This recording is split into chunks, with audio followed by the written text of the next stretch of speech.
नमस्कार। यस युट्युब च्यानलमा तपाईहरुलाई पुनः स्वागत छ। र हामीले विगत केही समयदेखि एमएस अफिस सम्बन्धी नयाँ कुराहरू सिक्दै आइरहेका छौं र आज पनि हामी विशुद्धै नयाँ कुराहरू सिक्ने छौं बिरहेका छौं र आज पनि हामी एक्सेल सम्बन्धी नयाँ ट्रिकहरू सिक्ने छौं। आज चाहिँ हामी एक्सेलमा विशुद्धै नयाँ कुराहरू सिक्ने छौं। त्यो भन्दा अगाडि चाहिँ तपाई यस च्यानलमा नयाँ हुनुहुन्छ भने यो 3D computer take Nepal channel खोलेर अनि सब्स्क्राइब गर्न होला भन्न चाहन्छु। र मेरा पुराना भिडियोहरू पनि यहाँ तपाईहरु हेर्न सक्नुहुन्छ यस च्यानल मार्फत र आई बटनमा थिचेर पनि तपाईहरुले पुराना भिडियोहरू हेर्न सक्नुहुन्छ।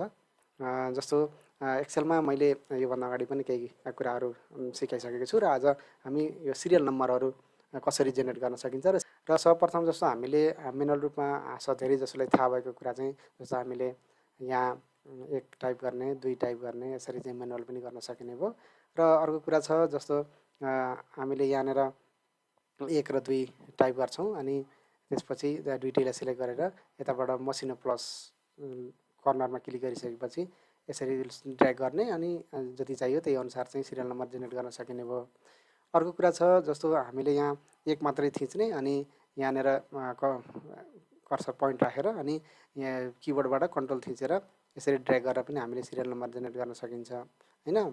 अनि फेरि अर्को कुरा जस्तो हामीले यहाँ 1 र 2 थिच्छौं अनि 1 र 2 टाइप गरिसकेपछि अब यहाँ यस्तो कर्नरमा मसिनो प्लस आइसकेपछि यसलाई चाहिँ डबल क्लिक गर्यो भने जति डाटा छ त्यही अनुसार चाहिँ सिरियल नम्बर अटोमेटिकली जेनेरेट हुन्छ हैन।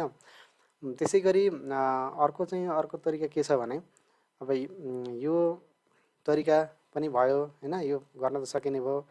अर्को छ हामीले यहाँनेर 1 टाइप गरिदिन्छौं अनि यहाँनेर होम ट्याबमै यहाँ पर गइसकेपछि यहाँ फिल भन्ने अप्सन छ। यहाँ फिलमा गएर यहाँ सिरिज भन्ने आउँछ, यसमा चाहिँ क्लिक गरिदिने अनि गइसकेपछि हामीले चाहिँ यहाँ कोलम वाइज गर्नुपर्ने भएको कारणले जस्तो यहाँ रो बाइ डिफल्ट दिएको छ। रो भनेको यो 1300 लाइनको रोहरू भयो हैन। कोलम भन्ने यो ठाडो एबीसीडी लेखेको चाहिँ कोलम हो भन्ने त बुझ्नुहुन्छ हैन। यो चाहिँ 1 2 3 भनेको रो हो हैन। त्यसकारण हामीले चाहिँ यता कोलम वाइज जेनेरेट गर्नुपर्ने ठाडो लाइनमा गर्नुपर्ने भएको कारणले हामीले यसलाई चाहिँ कलम्समा टिक मार लगाइदिन्छौं। यो लाइनियर हुने नै भयो। अनि स्टार्ट भ्यालु कति छ 1 हुने भयो र हामी एन्ड कति भने जस्तो हामीले जति चाहियो त्यति गर्न सकिने भयो। यहाँ जस्तो 62 वटा यहाँ नामहरु छ, यसलाई चाहिँ हामीले 62 गरेर ओके गर्यौं भने यहाँ चाहिँ 62 जनाको सिरियल नम्बर अटोमेटिकली जेनेरेट हुने भयो हैन। त्यसैगरी अर्को चाहिँ मेथड छ। यसलाई चाहिँ हामीले जस्तो यहाँनेर जस्तो फर एक्जाम्पल मैले यहाँ फर्मुला लगाएर जस्तो यहाँ ROW रो टाइप गर्दिन्छु। 1 मिनेट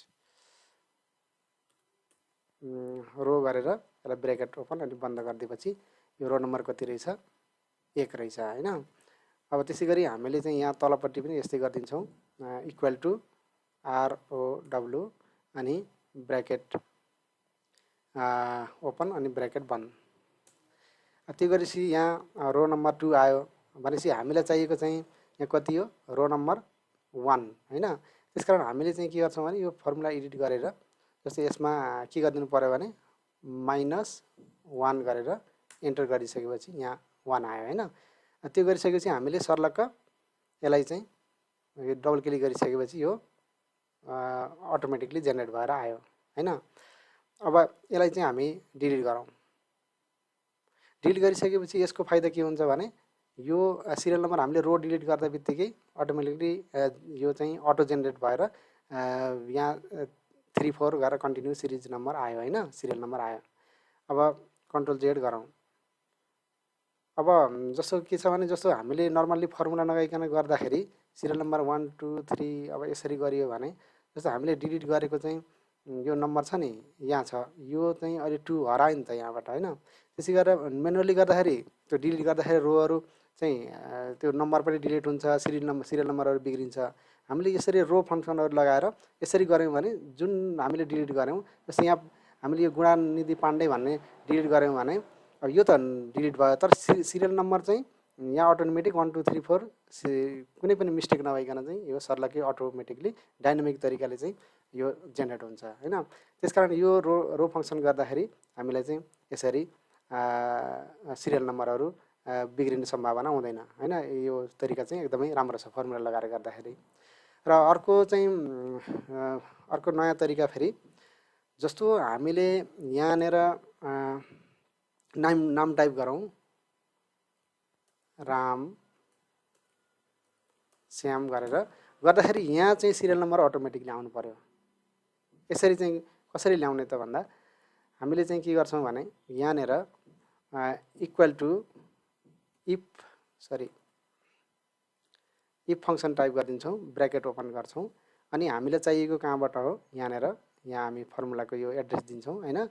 त्यो गरिसकेपछि हामीले के गर्छौँ भने सिफ्टसँग जस्तो यहाँ लेस देन र ग्रेटर देन चाहिन्छ, जस्तो मैले यहाँ लेस देन टाइप गरेँ, यहाँ ग्रेटर देन टाइप गरेँ, यो भनेको नट इक्वल टु हो हैन।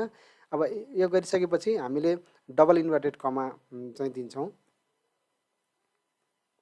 डबल इन्भर्टेड कमा यो ब्ल्याङ्कको लागि, र त्यो दिइसकेपछि हामीले कमा लगाउँछौँ अनि त्यसपछि हामीले रो दिन्छौँ, रो टाइप गर्छौँ, यसलाई चाहिँ ROW रो टाइप गरिसकेपछि हामीले यसलाई ब्र्याकेट ओपन गर्ने अनि त्यसपछि A1 चाहिँ एड्रेस दिने सुरुदेखि होस् भनेर।